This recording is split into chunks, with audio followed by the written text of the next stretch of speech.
Dores transformadas em arte. Os quadros, aquarelas e desenhos de Fernando Boteiro denunciam a violência da sociedade colombiana e o sofrimento do povo da Colômbia. Veja agora no Cultura em Pauta.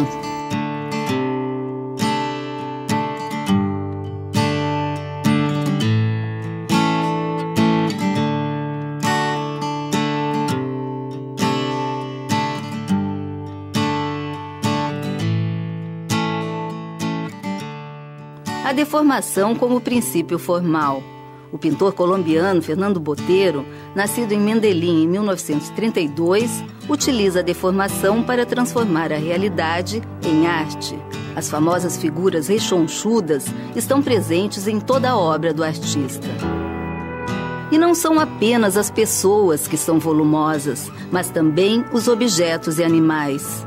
O trabalho de Boteiro é o resultado de sua paixão pelas formas, volumes e cores. Na pintura, em geral, o volume é obtido pelo sombreado, mas na obra de Boteiro não existem sombras. Segundo ele, as sombras sujam a cor e o objetivo é chegar a uma superfície colorida, uniforme e perfeita.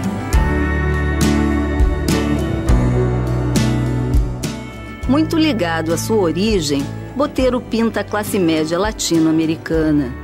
A visão do artista é benevolente, sem tensões nem sofrimento. Nenhum outro artista contemporâneo identificou-se tanto com a pintura clássica como Boteiro. Sem abrir mão do seu estilo, ele pinta tudo o que os mestres renascentistas pintaram, como, por exemplo, o retrato dos governantes.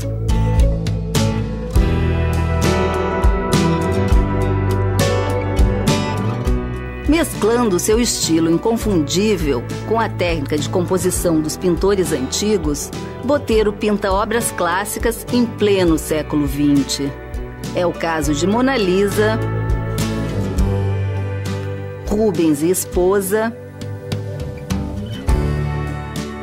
e Autorretrato Vestido a Velázquez. Assim como outros artistas, Fernando Boteiro pintou o nu feminino e naturezas mortas. Mas entre as temáticas de suas obras, a exposição itinerante Dores da Colômbia, que visitou Porto Alegre em 2012, aborda um tema diferente: a memória coletiva da violência. As pinturas, aquarelas e desenhos, produzidos entre 1999 e 2004, retratam cenas de massacres, sequestros e torturas, deixando evidente o sofrimento do povo colombiano. Desde o assassinato do candidato à presidência Jorge Eliezer Gaitán em 1948, a violência entrou nas artérias da sociedade colombiana. A partir dos anos 60, a exclusão social desencadeou os movimentos de guerrilha. E nos anos 90, o aumento do narcotráfico agravou ainda mais a situação. Cada quadro narra uma história, documenta um ato, aponta uma dor. Muitas vezes, os acontecimentos são reais, como os de massacre em Ciénega Grande, a procissão de caixões e a morte na catedral. As dores que estão sendo mostradas são as dores da opressão. E opressão que existe em todo mundo, né? Então é uma dor do humano universal, embora seja contextualizado na Colômbia.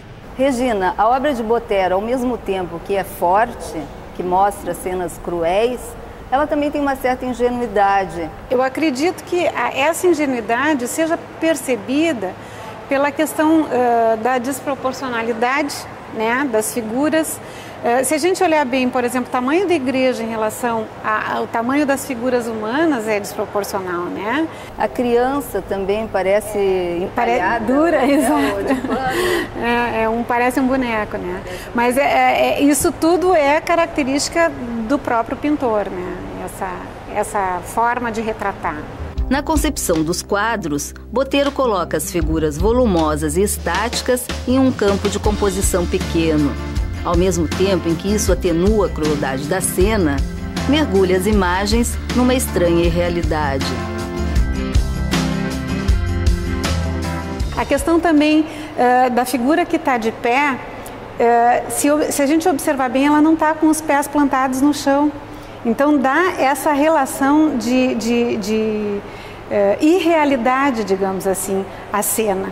Parece que ela está caindo. E isso é característica do artista, né? Tanto quanto a cor, tanto quanto as formas arredondadas, essa relação da desproporcionalidade, da, digamos, entre aspas, irrealidade na concepção da organização dos elementos também é característica do Botero. E a expressão também, ele está recebendo um tiro, mas ele tem uma expressão quase que sonhadora, assim. Eu acho que essas expressões, elas retratam um pouco a impotência desse povo, né? A incapacidade de reação que eles tinham diante de tanta violência. Ele registra o seu repúdio à violência, né? Isso ele deixa claro. E ele registra esse repúdio de forma não só pictórica, quando ele retrata as cenas de violência, as cenas de dor desse povo, mas também quando ele doa esse acervo para o Museu da Colômbia. O acervo foi doado ao Museu Nacional da Colômbia em 2004. Com o gesto, Botero quer impedir que a história recente do país seja esquecida, ocultada ou repetida.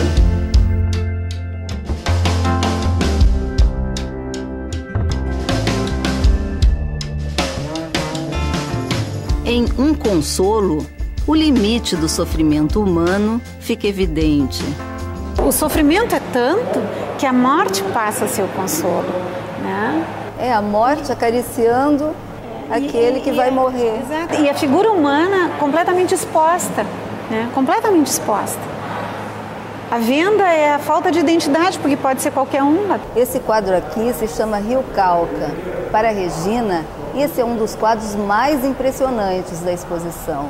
Ele me toca muito porque ele reflete a questão do abandono. A dor é tanta, o massacre é tão grande que já não há mais nem aquela preocupação de recolhimento dos corpos, né? Os corpos são abandonados e os abutres já estão comendo e são tantos, mas tantos desastres, tanta violência, que não há tempo de se recolher os mortos, né? Eles são deixados, eles são esquecidos. E me passa efetivamente a impotência de um povo.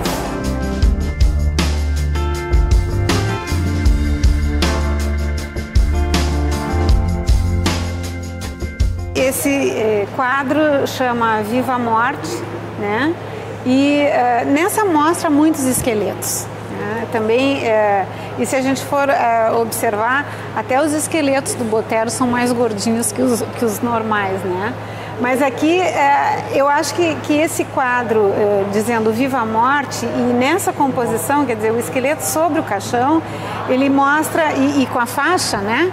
Mostra que nessa briga que tem lados, né?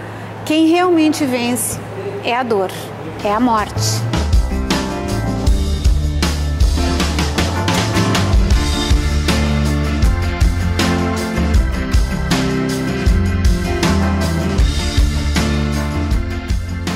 Estes 3 desenhos abordam o tema da prisão e da tortura.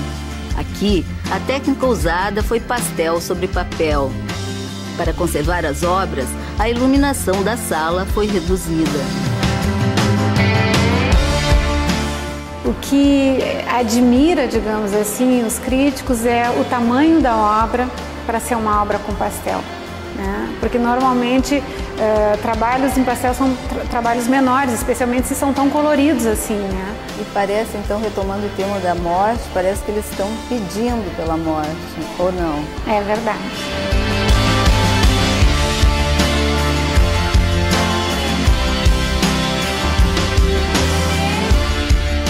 Outra característica que eu acho importante nessas 3 obras são os olhos vendados, né? No olho que está a identidade, né? E aqui não importa quem seja, o que importa é a dor sofrida, né? Nos desenhos e aquarelas, a cor é colocada para dar mais dramaticidade à obra. Aqui a questão do sangue na faca, né? Essa figura que está nua é a figura de um carrasco, né? Porque na verdade o carrasco também é um cidadão colombiano, né? A dor também é dele.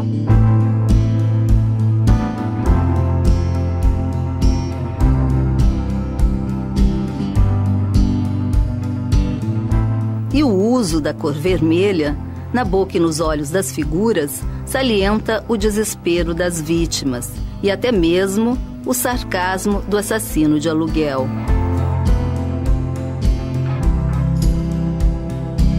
O nome desse desenho é Motosserra e não tenho o que falar diante dele. Isso impõe um silêncio de respeito, não acha? É verdade. E nesse processo todo de drama, de dor, de violência, muitos colombianos emigraram? Como é que foi? Houve um processo de emigração bastante grande da Colômbia. Essa aquarela aqui mostra exatamente, o nome dela é Os Desplaçados, seria o sem teto, aqueles que perderam tudo, que perderam as suas referências, né?